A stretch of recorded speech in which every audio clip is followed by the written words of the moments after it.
Hi everyone, welcome, welcome, welcome. Good afternoon. My name is Joanna. I found Wounds to Scars, where we work with adult survivors of childhood trauma, and I provide a safe place for people to heal through conferences, courses, and retreats. And I am here every day around 1:30ish, usually on Facebook, on YouTube, and I do different things on each platform. But for this week, it's a special week where I am on both places at the same time.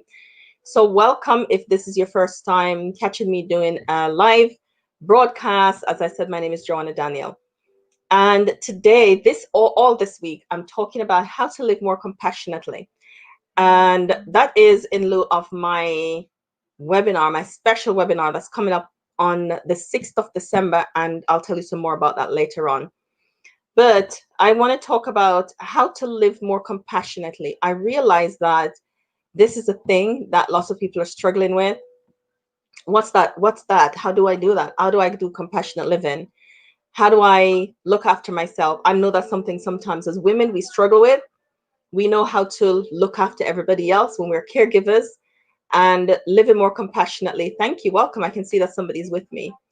We look after everybody else, but when it comes on to looking after ourselves, that's where we struggle. And so this is about compassionate living. There's a narrative, negative automatic thought, intrusive thoughts that comes in and dictate what we do. So I'm talking today about, are you eating your feelings? I'm talking about feelings today. So I'm in my feelings again today. I was the other day. So we're talking about feelings today. How do you do that? What's going on when you are eating your feelings? And what do I mean by that?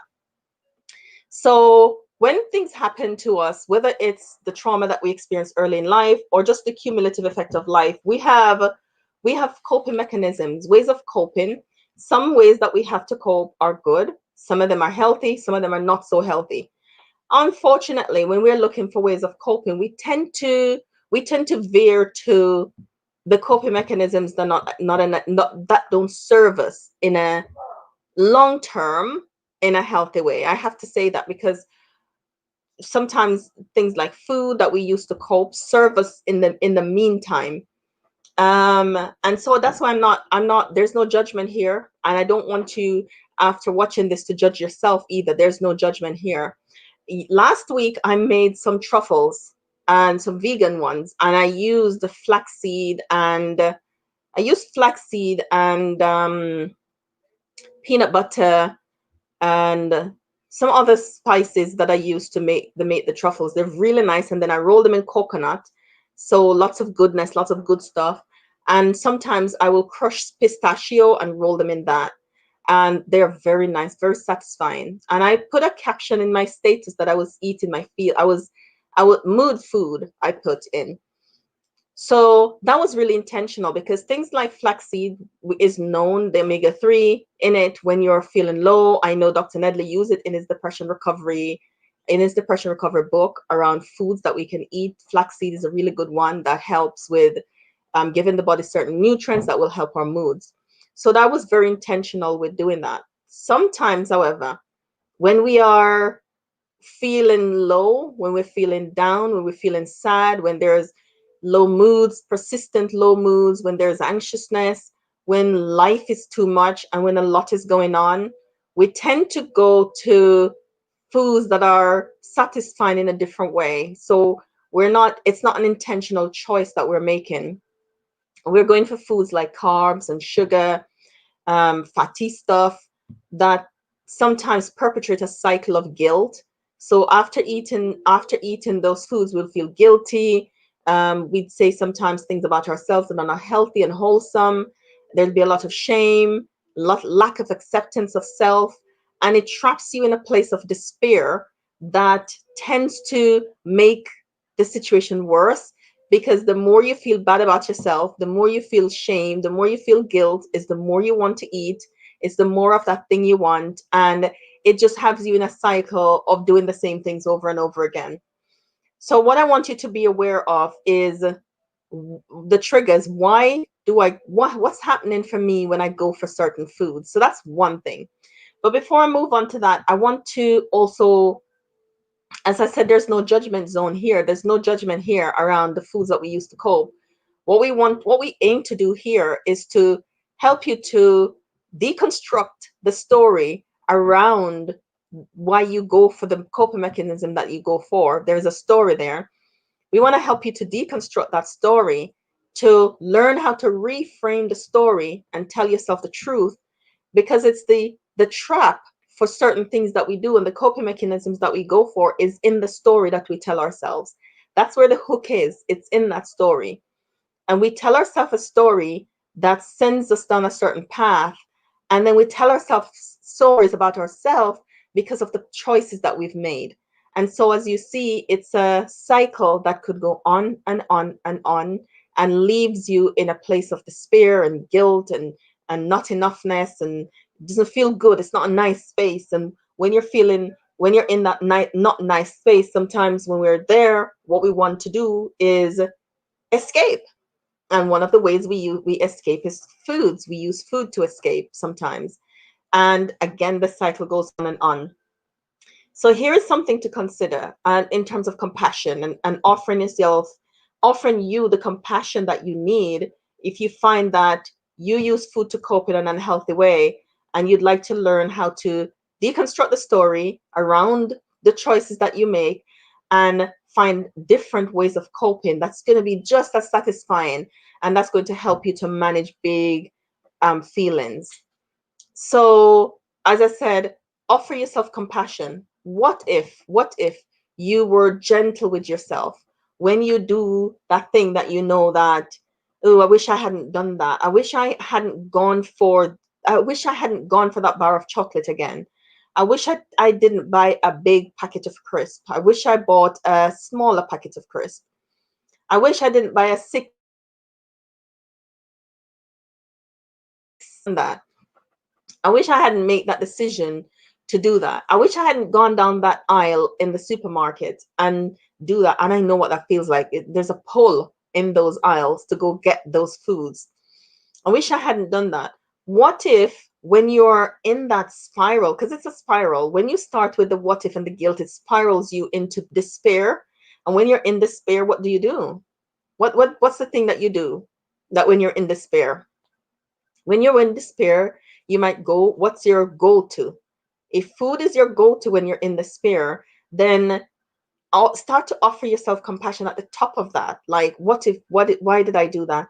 And the questions that you ask yourself, because that will send you in a place of further spiraling, further despair, further guilt, lack of acceptance, self-blame, self-hate, not enoughness. And what you're going to do is go for your go-to coping mechanisms, which is food. So what if you eat a bar of chocolate or a packet of crisp, and you offer yourself some compassion, and you say, you know what, it was a tough day. I was feeling terrible. This was happening, and this was happening, and this was happening. I wish I had gone for something else, but this is what I did. But I'm going to learn how to use different ways of coping and not use my similar ways of coping. Now, that might be because the foods that you use to cope are causing different issues, different problems health wise. You might struggle with your weight. And because of that struggle, then you are worried about the choices that you're making. It's really important. What's really crucial is how you see yourself at those times, how you see yourself after you've eaten is really important. Like, it's not the time to beat up on yourself and to blame yourself and to say unkind things about yourself. It's really important at those times to breathe and to calm and to kind of steady yourself into, okay, so what happened here? What was I feeling, and why did I go for this? Why do I use this as my way of coping?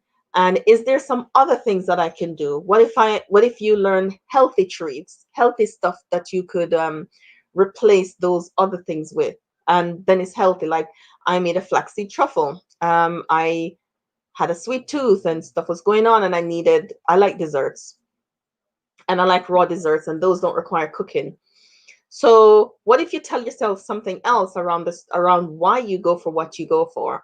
I know that this is an uncomfortable subject, but I want to teach you how to, if you're not yet doing it, how to show yourself some compassion around the choices that you make, because that is the compassion that's going to help you to break the cycle and to make different choices. But when you beat up on yourself and when you stay in a state of guilt and shame, then the chances of that becoming more an entrenched habit that is difficult, that is more difficult to break, is greater than when you talk to yourself gently and when you can be compassionate with yourself and empathetic with yourself. The same way you would do if I come to you and I say to you, name, this is what I'm struggling with, this is what's happening to me. You would give me some compassion. You would listen carefully. You probably wouldn't judge me. You would tell me it's okay. You would give me some solutions to think about. You would introduce me to new things and all of that kind of stuff. That's the same way I'm asking you to do for you when you realize that, yeah, I'm eating my feelings. When I'm sad, my go-to is carbs and sugar. When I'm happy, I do the same thing. And in between, I do the same thing. How do I learn how to break out of that cycle and of that pattern and do something that's different? How do I learn healthier coping mechanisms? And as I said, the choices that we make, the story that you tell yourself around those choices really makes a difference in what you choose and how you choose and how you feel about yourself. And what I do is help people to break the story down so that we can change it, reframe it, and you have a different story to tell yourself. So when you have that, that's where you break free. That's where your breakthrough is. When you have that, when you have a clear idea of self, when you have a more compassionate view of self, when you have radical self acceptance, and when you're okay with being empathetic and sympathetic to yourself for the choices and the decisions that you've made, that's where your breakthrough is.